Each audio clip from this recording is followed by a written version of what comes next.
Mi hermano siempre tuvo el sueño de ser un gran cineasta. Desde que tengo memoria, ha sido su obsesión. Le regalaron una videocámara por su 8º cumpleaños y literalmente filmaba todo con ella, incluso las cosas más mundanas. Nos hacía hacer entrevistas para la cámara, grababa pequeños cortos para sí mismo. Al principio me parecía adorable, de verdad. Siempre lo ayudaba con cualquier pequeño proyecto que estuviera haciendo en ese momento. Con el tiempo, sin embargo, algo empezó a cambiar. No puedo decir exactamente qué lo hizo ser como era, pero se volvió cada vez más arrogante, más difícil. Nuestros padres, sin duda, lo consentían demasiado. Gastaron una pequeña fortuna asegurándose de que tuviera la educación necesaria para perseguir su sueño de convertirse en director. Pagaron por todo el equipo costoso que necesitaba para grabar y editar sus pequeñas películas, y también ayudaron a pagar los salarios de cualquier equipo o actor que contratara para sus cortometrajes. Quizás fue eso lo que lo volvió tan arrogante y cruel. Pero cada vez más se convirtió en el peor tipo de cliché. El artista obsesionado con su visión y que trata a todos los que lo rodean como basura, un niño egoísta y malcriado atrapado en el cuerpo de un adulto. Me gustaría decir que lo enfrenté por su comportamiento, pero la triste verdad es que simplemente lo seguí en todo. Todo empezó en su adolescencia. Abuso verbal y, de vez en cuando, una bofetada cada vez que no hacía algo bien o con la rapidez que él quería. Debería haberme enfrentado a él, haberle dicho que se largara. Pero me encontré completamente bajo su control, incapaz de decir que no, o simplemente de sacarlo de mi vida. Siendo honesta, al mirar atrás, puedo ver lo enfermizo que era todo. Y antes de que te hagas una idea equivocada, nunca hubo nada incestuoso aquí. Mi hermano era solo un abusador, un pequeño tirano al que le gustaba mandar a los demás, y yo básicamente me convertí en su sirvienta personal. Me menospreciaba, criticaba todo lo que pensaba, decía o intentaba hacer. Cada vez que trataba de superarme, él me derribaba y me hacía sentir que no podía lograr nada por mi cuenta, que ni siquiera podía sobrevivir allá afuera sin él. Supongo que debí saberlo mejor, pero como todo había empezado desde que éramos muy pequeños, una parte de mí llegó a creer genuinamente las cosas que él decía. Una parte de mí tenía demasiado miedo de intentar sobrevivir en el mundo por mi cuenta, así que soportaba el constante acoso, las burlas y las exigencias cada vez más histéricas y enojadas de mi hermano porque temía quedarme sola, sin la única familia que me quedaba. Nuestros padres ya habían fallecido en ese punto, y no teníamos contacto con el resto de la familia. Sin mi hermano, estaría completamente sola. Su presencia controladora había evitado que hiciera amigos de verdad, y la idea de construir una vida para mí misma, yo sola, me aterraba. Así que hacía lo que me decía. Decía: Joan, tráeme un café, y yo conducía hasta el otro lado de la ciudad hasta el único Starbucks que le gustaba. Decía que necesitaba extras, y yo dedicaba semanas enteras de mi vida a organizar y realizar entrevistas. Pedía algún equipo costoso y yo gastaba lo que fuera necesario para conseguirlo. Esa era mi vida ahora. La asistente personal y sirvienta de mi hermano. El tema de los cortos y mini documentales de mi hermano se había vuelto cada vez más oscuro y surrealista con los años. Creaba piezas cortas, extrañas y aterradoras diseñadas solo para inquietar y asustar. O a veces, eran tan bizarras, tan completamente carentes de trama, lógica o sentido, que era imposible saber qué intentaba lograr o transmitir con ellas. Sus documentales eran similares. O filmaba sobre crimen organizado, asesinos en serie y violaciones, o creaba escenas inconexas. Una vez grabó a un perro hambriento y herido en la calle durante varias horas. Solo lo filmó mientras se esforzaba por moverse, por respirar. Solo grabó su dolor. Algunas noches, cuando bajaba a buscar un vaso de agua, lo veía sentado en la sala, en la oscuridad, mirando esas películas que él mismo hacía. Solo miraba la pantalla. Y entonces un día me dijo de qué trataría su nueva película. Resultó que había empezado a escuchar historias sobre una leyenda urbana dentro de la industria cinematográfica. No era algo de lo que se hablara mucho o se reconociera abiertamente, y quienes sí hablaban de ello lo hacían con cierta nerviosidad y paranoia, como si temieran que incluso mencionarlo fuera peligroso. Se llamaba Better Films. Supuestamente era un estudio o una persona que hacía películas increíblemente extrañas. Ninguno de los que entrevistamos, y admitieron haber visto una producción de Better Films, quiso entrar en detalles sobre lo que había en las cintas. Y las películas solo estaban disponibles en VHS, según lo que logramos averiguar. Pero todos parecían profundamente perturbados por lo que habían visto. Uno de ellos incluso llegó a eliminar de su casa cualquier cosa que pudiera reproducir video o audio. Un hombre que dirigía una pequeña tienda de DVDs y vídeos nos contó que se había reunido con algunos representantes de Better Films solo una vez, un par de hombres vestidos con trajes rojos. Los describió como si hubieran sido mutilados y afirmó que uno le faltaba un ojo y una oreja mientras que al otro le faltaban una mano y la nariz.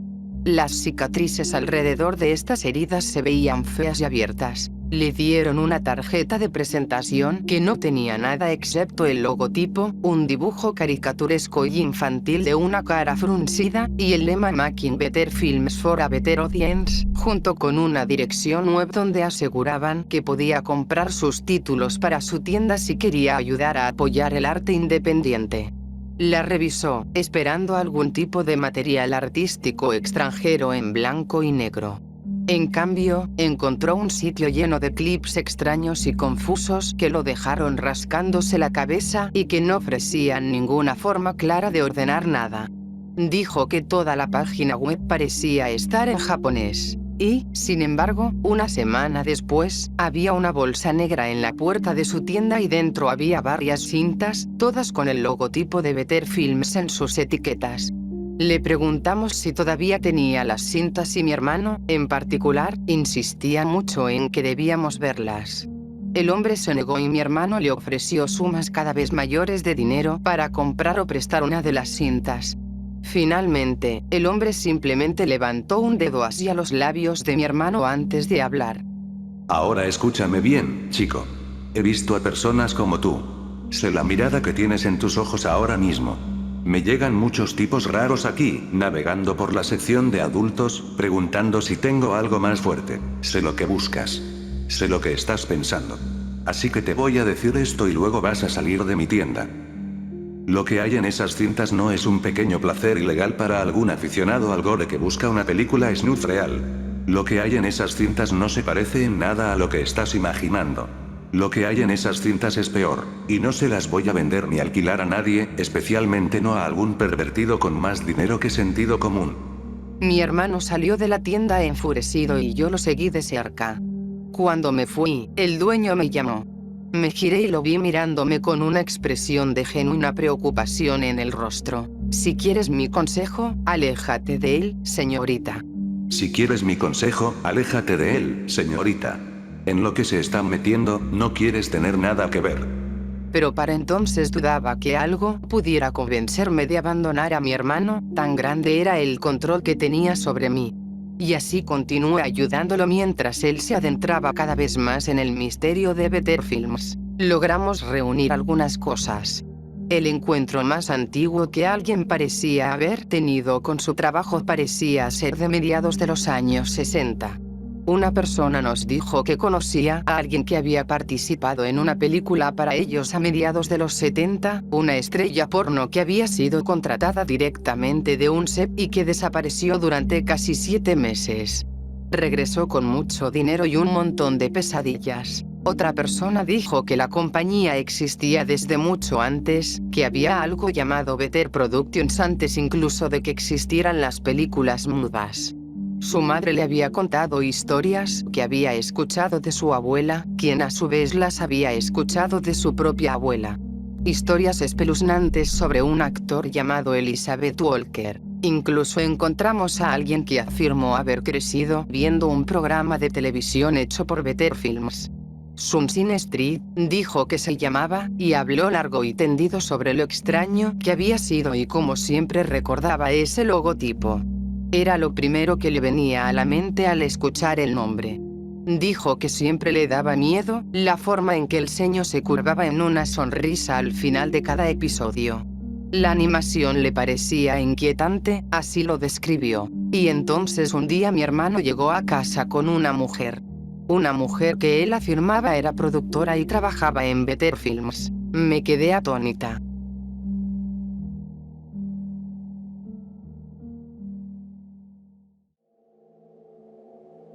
Por todo el trabajo que habíamos hecho, no esperaba llegar a ningún lado. Para ser honesta, estaba prácticamente convencida de que todo era solo una historia fantasmal, que si alguna vez había existido Better Films no era más que una compañía de bajo presupuesto que hizo algunas películas inquietantes y luego cerró. Todo lo extraño alrededor de ello, todas las pequeñas pistas y sugerencias oscuras que habíamos recibido sobre algo más siniestro, lo había atribuido a personas inventando cosas. O, como mínimo, a personas que habían oído varias historias sobre Better Films de fuentes poco confiables y las habían contado a otros. Pero aquí estaba alguien que afirmaba trabajar para la compañía, en carne y hueso. Se presentó como la señora Kismet. Su cabello era rojo brillante, casi seguramente teñido. No podía creer que algún cabello pudiera ser tan brillante de forma natural. Vestía un traje rojo y, como los hombres que nuestro amigo de la tienda de vídeos había descrito, parecía que alguien se hubiera esforzado por mutilar su cuerpo. Le faltaba un ojo, así como una oreja y la nariz. También le faltaban 3 dedos de la mano derecha. Intenté no mirar, pero todas estas mutilaciones parecían tan crudas y violentas que me hicieron estremecer. Ella y mi hermano hablaron largo tiempo.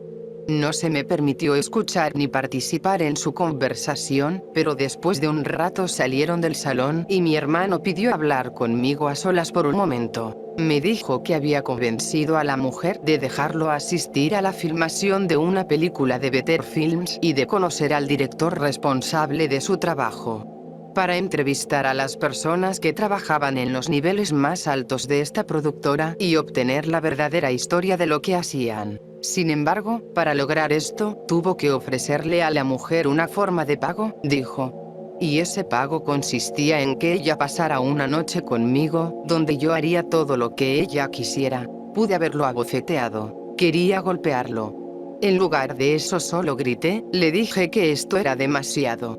Que no iba a permitirle venderme como si fuera su propiedad personal, como una esclava. Se encogió de hombros, sin parecer importarle mi ira ni mi dolor. No es gran cosa.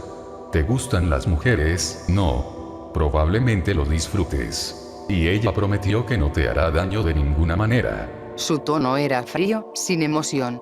Estaba claro que no le importaba si me harían daño o no, que no le importaba lo que esta persona, de la que no sabía absolutamente nada y a quien acababa de conocer, quisiera hacer conmigo. Que no le importaba en lo más mínimo mi bienestar ni mi seguridad, que solo era otra herramienta para que él usara en sus malditas películas. Oh, claro, eso lo hace perfectamente aceptable entonces. Y mientras me vendías a esta completa desconocida, ¿se te ocurrió preguntarme qué pensaba al respecto? Preguntar por mi consentimiento, mi opinión sobre si quiero o no pasar una noche con una mujer que, por lo que sabemos, podría tener como pasatiempo hacer películas snuff. Me miró durante unos momentos, con una expresión totalmente indescifrable. Y luego, lentamente, habló. Si no te gusta, por supuesto que no puedo obligarte a hacerlo. Puedes decir que no. Puedes negarte. Así como yo puedo negarme a dejarte seguir viviendo aquí conmigo. Así como puedo negarme a seguir apoyándote económicamente. Pero no te preocupes. Estoy seguro de que hay muchas oportunidades laborales para cositas feas, tontas y sin talento que apenas lograron terminar la secundaria sin ninguna habilidad real ni cualidades agradables. Estoy seguro de que el local de hamburguesas del barrio está desesperado por alguien que trapee sus pisos y limpie sus trampas de grasa. Y quién sabe, tal vez después de 1 o 2 años puedas permitirte un lugar que casi no tenga cucarachas o ratas correteando por ahí. No es como si alguien pudiera soportarte el tiempo suficiente para visitarte, así que en realidad no importará cómo se vea. Tú serás la única viviendo esa vida triste y solitaria. Sentí que iba a llorar. Quería decirle que estaba equivocado, que se fuera al infierno. Quería salir corriendo y no volver a verlo ni hablarle nunca más. Pero una parte de mí seguía diciéndome que él tenía razón, que yo era todo lo que decía que era. Una perdedora, una idiota sin habilidades ni buenas cualidades. Una niña estúpida y patética que no sobreviviría sin él. Me sentí como basura, como polvo.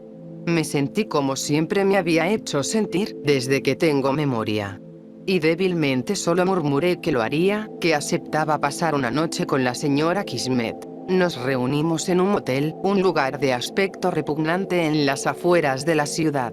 Ella había reservado una habitación para esa noche y me dijo que fuera sola, con una de las cámaras de mi hermano. Estaba aterrorizada, cada vez más a medida que me acercaba a la habitación a la que me había citado, aterrada de lo que podría hacerme, de lo que podría pasar. Si me mataba, probablemente mi hermano la ayudaría a esconder el cuerpo. Toqué la puerta y escuché su voz familiar diciéndome que entrara. La habitación estaba completamente oscura cuando entré, casi imposible de ver. Alcancé a distinguir a la señora Kismet, sentada en una silla junto a la cama. Había un cuchillo sobre la mesa a su lado. Nunca me he sentido más asustada, más absolutamente aterrorizada por mi vida que en ese momento. Siéntate en la cama y empieza a grabar. Con las piernas temblando, de alguna manera logré obligarme a caminar hasta allí y hacer lo que pedía, sentándome y levantando la cámara para filmarla. Comencé a preguntarle qué quería que hiciera, qué quería que grabara. Ella solo me dijo que mantuviera la cámara grabando y que no la detuviera hasta que me lo indicara. Nada más. Silbó fuerte y del baño salió un perro cojeando. Parecía que no había comido en días, delgado y con aspecto enfermizo. Mientras observaba, la señora Kismet tomó el cuchillo de la mesa y empezó a cortarse líneas en la mano. Se me cayó la mandíbula. Mientras observaba, mientras grababa, ella se cortaba profundamente la carne, la sangre comenzando a brotar de la herida. Bajó la mano hasta ponerla al alcance del animal hambriento y le permitió lamer la sangre que goteaba del corte fresco. Después de un rato retiraba la mano y repetía el proceso, cortándose la mano y luego el brazo, abriendo heridas profundas en su piel y dejando que el perro bebiera su sangre. Me sentía enferma. Peor aún era la expresión en su rostro mientras lo hacía, esa mueca fija que nunca cambiaba, que nunca se iba. Mantenía esa sonrisa forzada y horrible, sin importar cuánto ni cuán profundamente se cortara, pareciendo algo salido de una pesadilla. Sentada allí en la oscuridad, sonriendo esa sonrisa espantosa. Finalmente dejó el cuchillo y metió la mano en el cajón de la mesa donde había estado. Sacó unas tijeras y, mientras observaba, colocó el dedo meñique de su mano derecha entre las hojas. Lentamente cerró las tijeras alrededor de ese dedo. ¿Sabes cómo suena el crujido de un oso cuando un dedo es cortado con unas tijeras? Yo sí. Ahora lo sé. Sentí las náuseas subir por mi garganta mientras ella cortaba lentamente ese dedo, la sonrisa aún fija en su rostro mientras atravesaba carne y hueso. El dedo cayó al suelo y el perro saltó sobre él. Finalmente, me dijo que podía dejar de grabar. Temblaba, me sentía enferma, peor de lo que había imaginado que me sentiría. No sabía qué era esto ni por qué me había pedido hacerlo, y no quería saberlo. Y entonces, de repente, su brazo se lanzó hacia mí, agarrándome de la pierna, su rostro a centímetros del mío. La sonrisa había desaparecido, reemplazada por una expresión de puro terror, el peor tipo de miedo que jamás había visto en el rostro de otra persona. Su ojo se movía de un lado a otro, su cuerpo temblaba. Pude sentir la sangre de sus heridas recientes empapando mi ropa. Ayúdame. Las palabras salieron desesperadas, como si pronunciarlas le causara dolor, saliendo en un gemido roto y patético. Por el amor de Dios, por favor. Ella va a matarnos a todos. ¿No lo entiendes? Va a matarnos a todos. Ella es. Y entonces se detuvo, sus palabras se cortaron de golpe. Dejó escapar un pequeño chillido de dolor, como si alguien la hubiera agarrado por el cuello, y me di cuenta de que no estábamos solas en esa habitación. De pie en la oscuridad, en una esquina del cuarto, había otra mujer. Estaba vestida con un smoking, con una máscara blanca de látex sin rasgos sobre el rostro. No había agujeros para los ojos en la máscara, y sin embargo, mientras permanecía inmóvil en la oscuridad, sentí que nos miraba. Que podía vernos, que podía verme. Que me observaba con atención, estudiándome muy de cerca. Sentí más miedo que nunca. Aquella mujer inmóvil, con la máscara blanca, de pie en silencio en la negrura, hizo que mi corazón latiera con fuerza y que los vellos de mi nuca se erizaran. Tenía que salir de esa habitación. Me levanté, me di vuelta y corrí. Corrí fuera del cuarto, bajé las escaleras y salí al estacionamiento. Ni siquiera intenté subir al auto, simplemente corrí hacia la calle y me alejé de ese motel, lejos de la señora Kismet, lejos de la mujer con la máscara blanca. Al día siguiente, la señora Kismet apareció en la casa de mi hermano. Estaba sonriente de nuevo y me dio las gracias por mi tiempo. Mi hermano no había hecho ninguna pregunta sobre lo ocurrido, probablemente porque no le importaba en absoluto. Y se alegró mucho al escuchar que la señora Kismet organizaría para él una reunión con el director de la compañía, en el set de la producción actual en la que estaban trabajando. Kismet dejó muy claro que esta invitación era solo para mi hermano, lo cual a él le pareció perfecto. Me dijo que me quedara en casa y que trabajara editando el material que habíamos grabado hasta ese momento, y que volvería tan pronto como fuera posible con las entrevistas al director y los actores involucrados en la nueva película de Better Films. Sonreía, claramente feliz de haber conseguido lo que quería. De que ahora podría terminar su documental con imágenes reales de lo que hacía Better Films. Por mucho que lo odiara, en cierta forma quise decirle que no fuera. En cierta forma tenía miedo por él, preocupada por lo que podría pasarle. Era un bastardo, pero era mi hermano.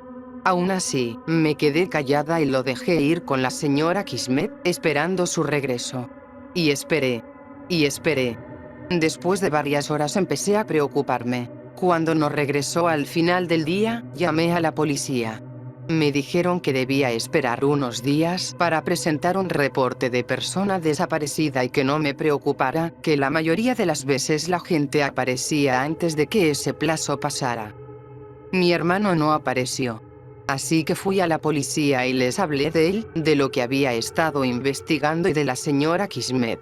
Les di su descripción y les hablé de Better Films, a lo cual reaccionaron con escepticismo.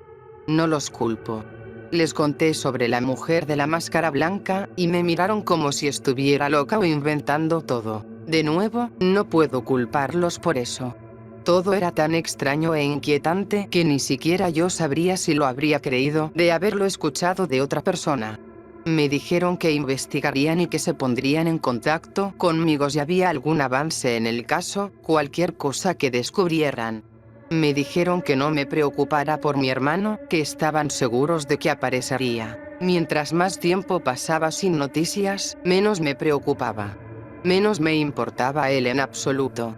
Finalmente libre de su acoso, de sus burlas e insultos constantes, empecé a sentirme más segura, más firme. Comencé a salir. Comencé a hablar con la gente, a ser amigos de verdad.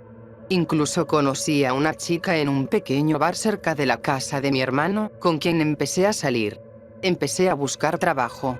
Empecé a sentirme bien conmigo misma, a mirarme al espejo y no sentirme basura por primera vez. Me sentía feliz, realmente feliz, por primera vez en mucho, mucho tiempo. Sentía que tenía valor y que podía salir adelante por mí misma. Hace unos meses llegó un paquete. No tenía sello, ni dirección, ni nada escrito. Solo un paquete marrón, dejado en la puerta de la casa de mi hermano. Lo abrí y dentro había un casete de video, con una etiqueta que decía simplemente: "Nosotros también hacemos documentales". Me preocupé. Estaba nerviosa y, al mismo tiempo, curiosa. No quería saber qué había en la cinta, pero necesitaba saberlo. Fui al televisor y deslicé la cinta en el viejo reproductor VHS que mi hermano todavía tenía y que nunca había tirado desde su desaparición. Comenzó a reproducirse. Era una grabación de nosotros. Imágenes de nosotros visitando personas para hablar sobre Better Films.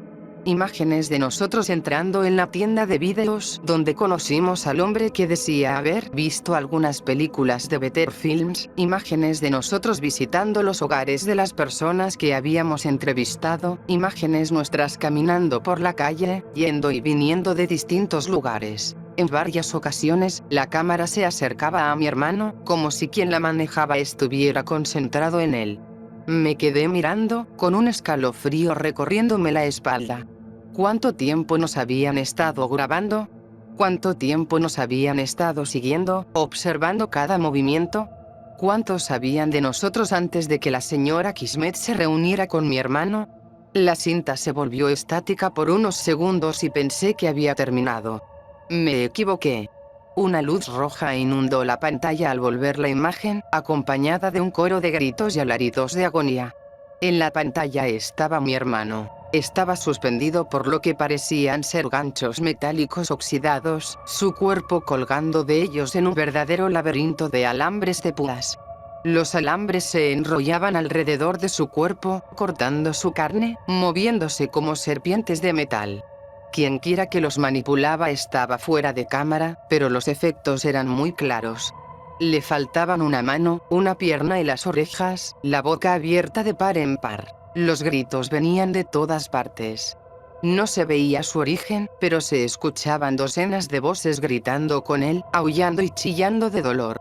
Sus ojos estaban abiertos de par en par, aterrados, su cuerpo sacudiéndose y retorciéndose mientras gritaba las mismas palabras una y otra vez, las mismas dos palabras. Hermana, ayúdame. Me quedé allí, mirando la escena por un momento. Mi hermano atrapado en algún lugar, en lo que parecía ser un infierno privado en la tierra. Sufriendo quién sabe qué más a manos de esas personas, por razones que probablemente nunca conocería. Caminé hacia el televisor. Apagué la cinta. Desenchufé el VHS y la televisión. Y, sabiendo que nunca mencionaría esa cinta a nadie, susurré unas palabras para mí misma. No, no lo haré, hermano. Quemé la cinta. Hasta el día de hoy, mi hermano nunca ha sido encontrado.